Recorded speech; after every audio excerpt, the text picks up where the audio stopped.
So of course we are like relational beings, right? So this uh yeah, the safety and the connection, it really quickly goes into connection.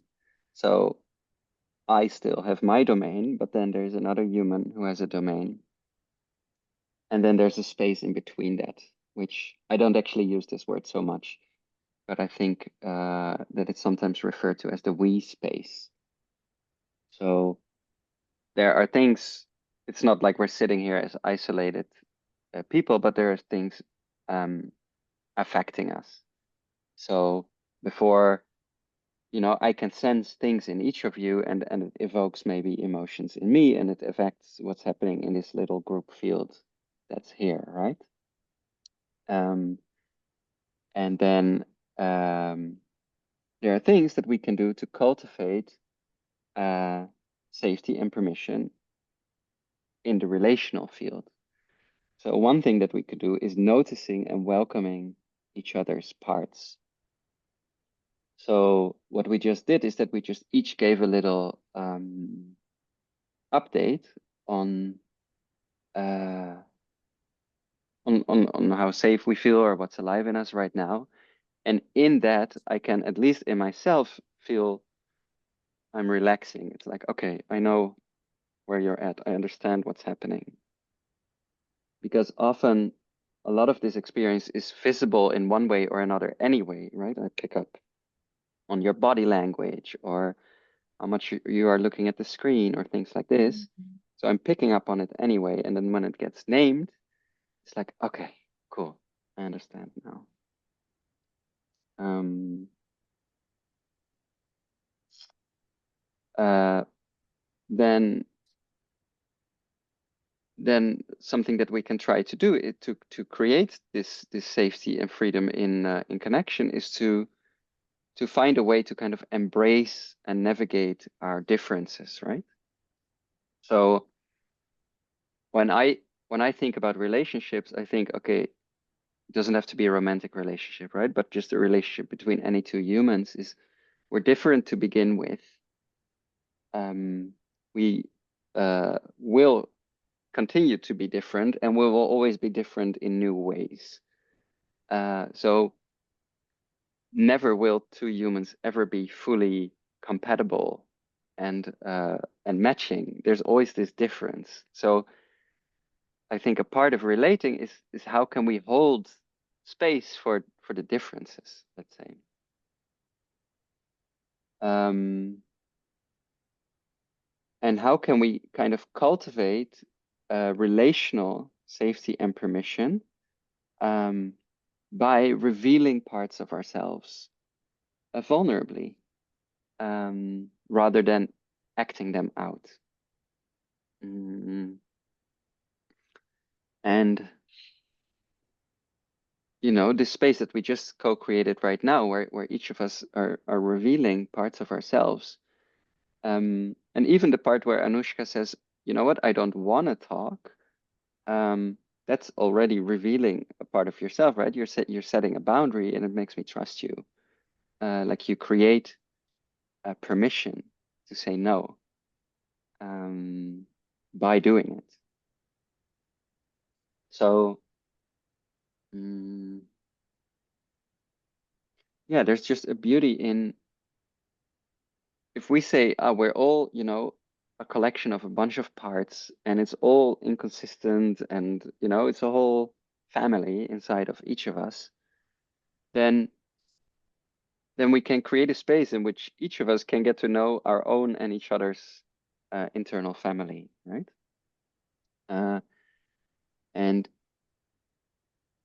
and that has the potential of just creating a softness towards yourself and towards the other.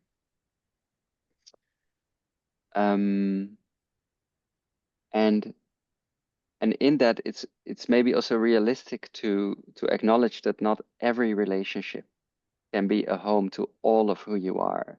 Certain parts belong better here and certain parts belong better there. Um, and just relationships are just a constant process of attunement and negotiation and and navigating difference. And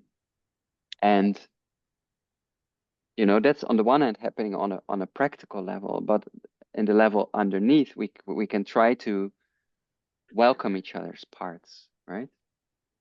It's like a sentence that I like to use is like, I don't always like what you're saying, but I do like that you are saying it, that you are showing it to me. So it might not be my preference that you wanna do this or that, but I do appreciate that you're showing it to me.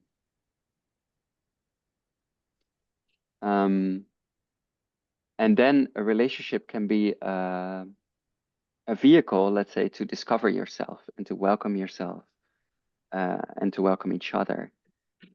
Because I personally see that as the same practice, like welcoming parts of other people or welcoming parts of myself. Often, I think it's kind of almost the same practice, because in the same way that I'm judging myself, I judge other people. Uh, yeah. Um, this is the part where I didn't really finish the presentation because I ran out of time. Oh, wait. No, wait. I did have another thingy. Um, let me see what time it is. 9:06.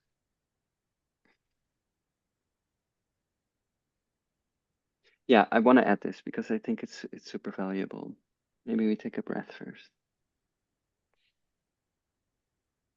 Yeah. Mm.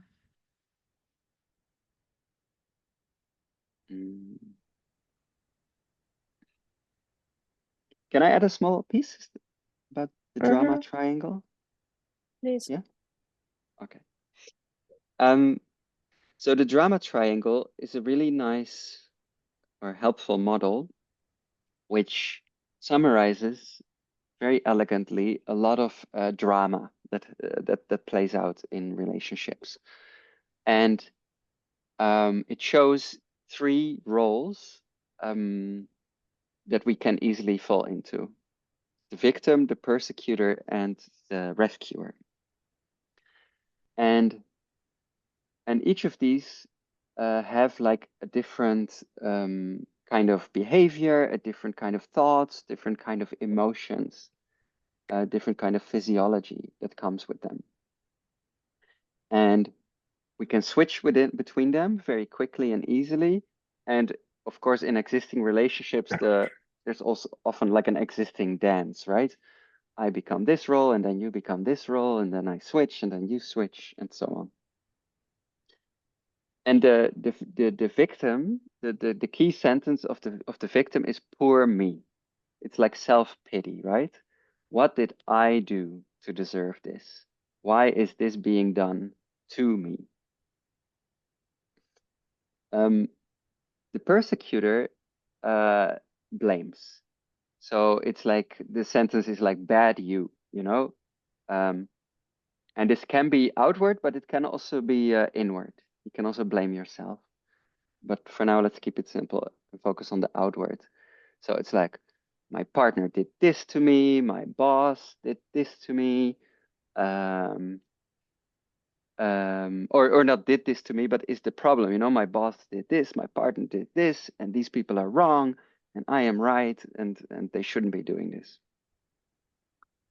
Um, and then, and these two, they fit very well together, right? The persecutor and the victim. But the victim also fits very well with the rescuer. It's like, oh, we have a friend. You have a friend who's like struggling, and is a victim of their life, and but you will solve it for them. So it's poor you. It's like, oh, you didn't deserve this. Your ex is such a, fill in your favorite swear word. Um, I will solve this for you. Um, Now the interesting thing about these states, like I've known this model for quite some years, but something I've learned about it more recently is how beautifully it maps onto the nervous system. So the persecutor uh, corresponds to the fight response. The rescuer is wait, this is wrong. Oh no. Okay, I didn't make the slides right. I'll just say it. The persecutor is the fight. Um, the victim is the. Can someone tell me On maybe? the what? Is it the fawn respond? No, the collapse. Oh yeah. And the rescuer is the fawn. So mm, this is something that we'll go into detail more, when we are in the actual weekends.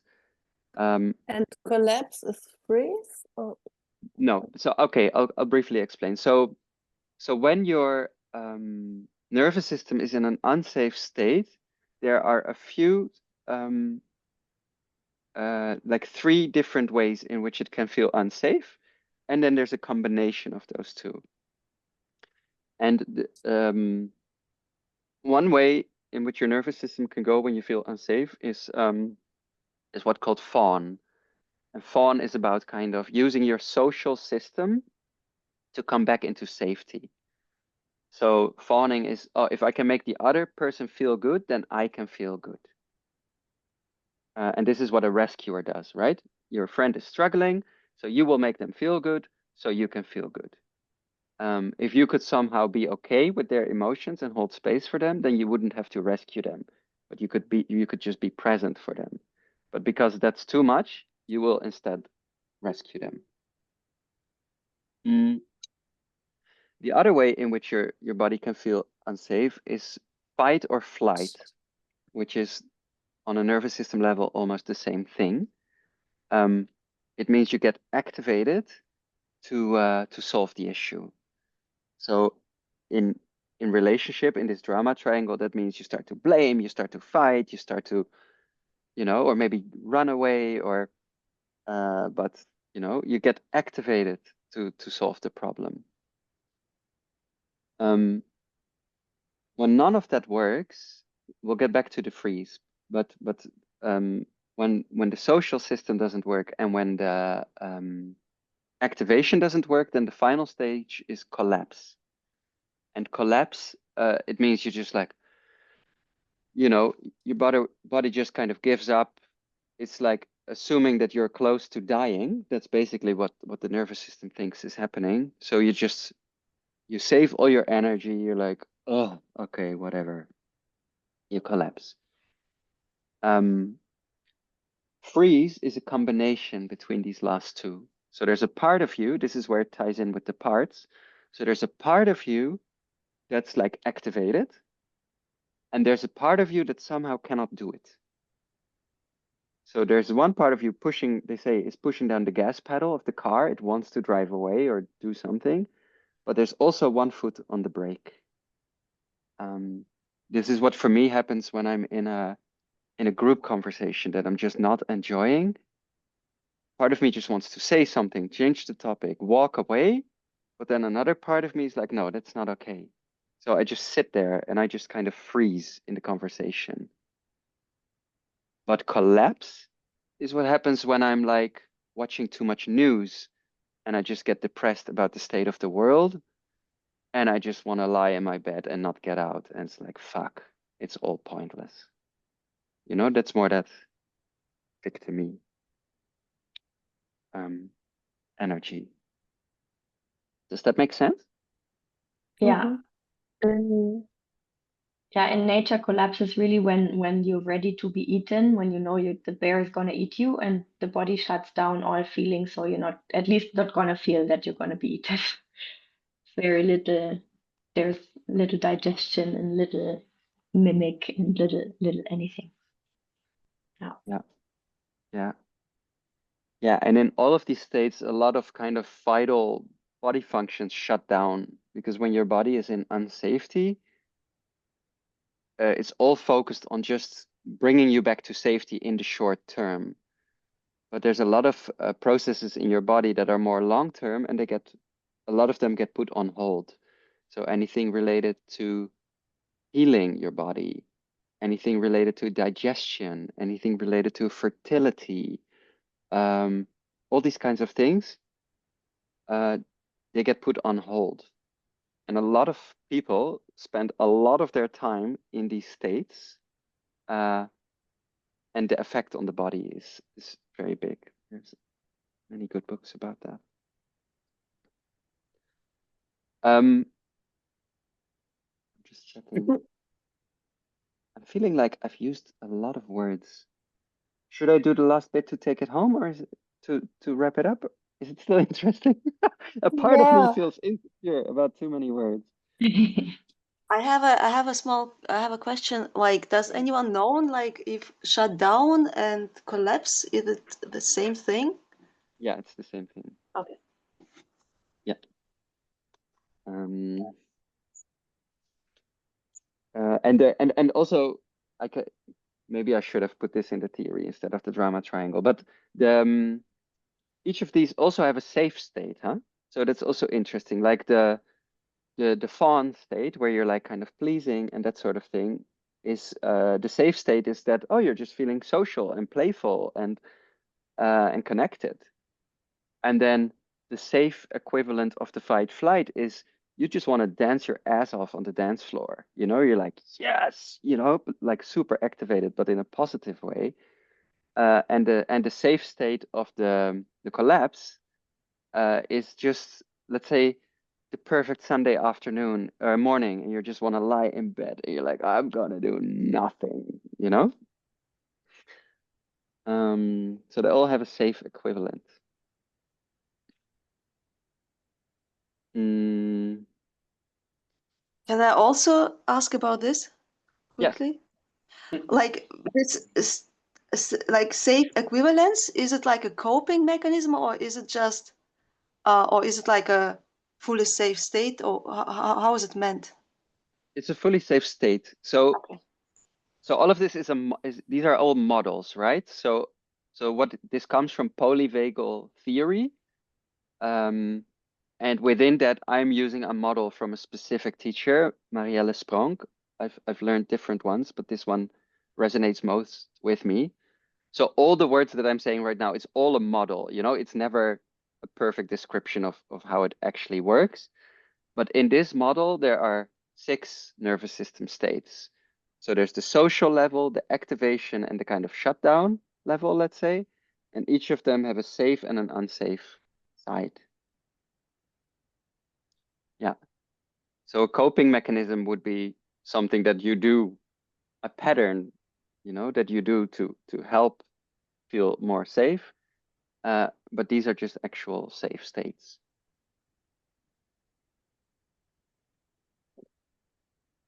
Does that answer the question?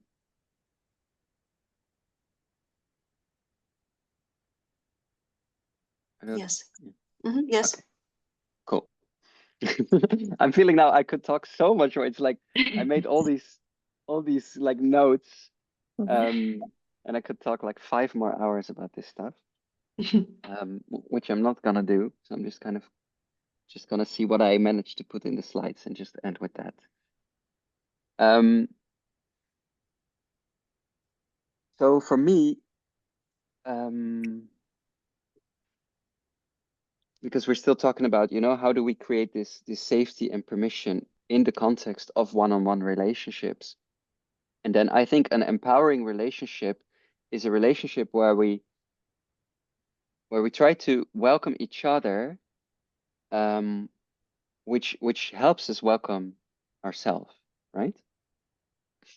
If I have a person where like, oh wow, in this context, I can talk so openly. There's so much permission. There's so much safety in this relationship. Then I'm slowly gonna create more safety and permission within myself, right? Um, to do that, there's just a basic, like a skill set to learn. Like, um, you know, these things they take time and they take skills. So, for example, one incredibly important skill is know when to regulate and when to communicate. And so often in relationships, um, we're communicating when we should be regulating, right? I'm activated by something, and I want to talk about it now, but actually I'm not in the right state to do that, because when I'm in, let's say, a fight-flight response in my nervous system, my body is not capable of, not super capable of connection. All it's focused on is protection. And it's often said that even large parts of the prefrontal cortex go kind of offline when I'm in that kind of nervous system state. And then there are so many parts of myself that I don't have access to, in internal family systems, which is a therapy form. They talk about the 8 C's. So it's eight words that start with a letter C, and all of them are available when I'm in what they call self energy. So I'm in my regulated self. When I'm not in that state, a lot of these things tend to not be available. And they are things, I wrote them down. It's confidence, it's feeling calm, it's feeling clarity, it's curiosity, which is a very important one, creativity, courage, connection, and compassion. But for me, it's like curiosity and compassion that stand out in this. Like, how can I help you welcome yourself if my curiosity and compassion are not available, right?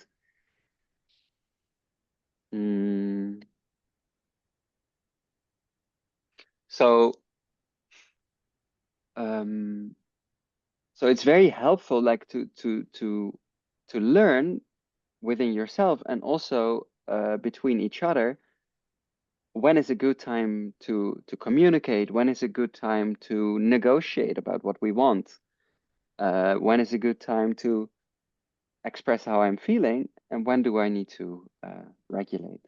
And can I do that myself? Do I want to do that together, or do I need maybe even outside help from a friend, for example? And then what we can do in relationships is that we build like regular practices. So, for example, a weekly check-in. Every Monday evening, we take 30 minutes and we check in about how we're feeling towards each other, or with your boss, every 2 weeks or whatever. And then what you do as you do that, like we did at the beginning of this call, like what I said in the beginning of this call, is that you both do it in that moment. So you have your weekly check-in and you kind of train that muscle. So you create a culture of, we're sharing what's real for us. And then it also becomes easier to do in other moments during the week. I'm just gonna skip this now, that's too much.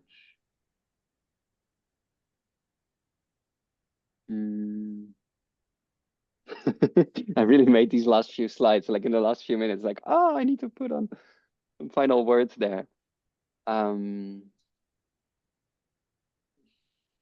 can say so much more about this, but should I? I appreciate Anna. your openness about this process of creating these slides. Yeah.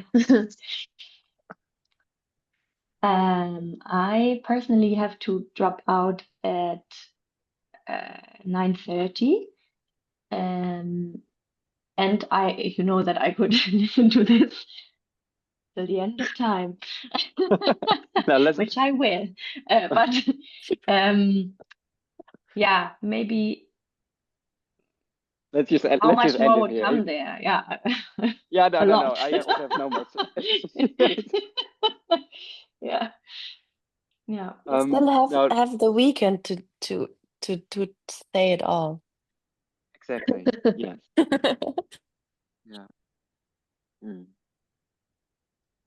Yeah. But this is also for me a nice example. It's like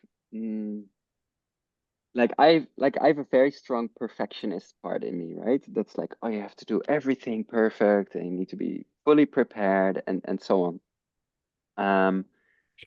So, for example, I shouldn't be facilitating this call if I don't have every last detail perfectly planned, you know? And I see how much misery that part causes in my life, you know, this need to be perfect. And I've been working with it a lot in the past few years, also just in therapy.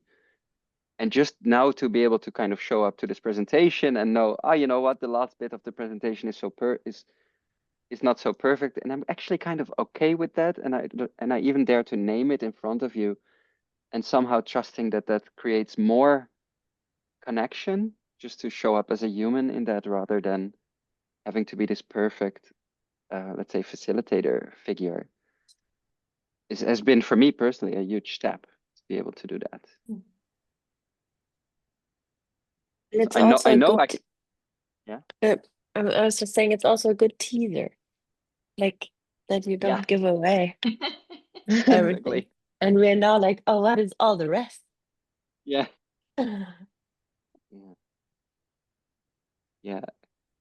I had a someone who gave me some advice about marketing, said you should always share the problems but not the solutions, which I hate. I think it's a terrible idea. But but it's kind of what happened now. Hmm. Um, Mm. okay, I would like to end on time. So my suggestion is that we each take around half a minute to check out. Or you have a half a minute that you can use or cannot use. Maybe share a few words, either how you feel, if you have just a thought, a question, whatever you want to use it for. You can use it for.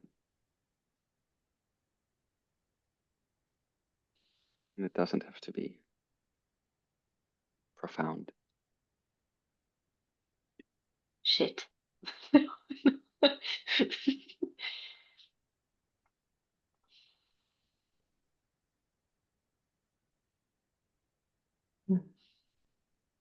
That was it, just shit.